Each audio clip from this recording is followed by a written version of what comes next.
En Cliu a la muralla de Girona. Un dia, a l'època romana, el follet Cliu passejava per la recent fundada Gerunda. De sobte, es va fixar en uns homes que construïen una muralla al voltant de la vila. En Cliu es va enfadar. No volia que la ciutat estigués tancada. Malhumorat, en Cliu va anar a buscar el cap dels constructors i li va preguntar per què construïen una muralla. «Servirà per protegir la ciutat», li va contestar l'home. En Cliu va mirar de cua d'ull els plànols. La construcció seria triangular i tindria un vèrtex a la Torre Gironella, un altre a la placeta de Sant Feliu i un tercer a l'entrada de l'actual carrer de la Força. Després de rumiar-hi una estona, en Cliu va exclamar entusiasmat: «Ajudaré a construir la muralla».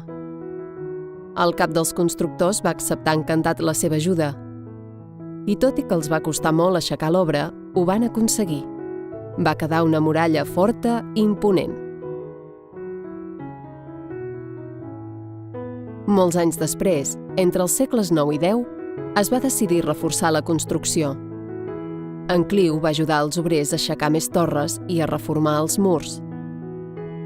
I al segle XVI, la muralla es va convertir en una fortalesa dins de la ciutat. En Cliu seguia molt enfeinat millorant les defenses per protegir tots els habitants de Girona.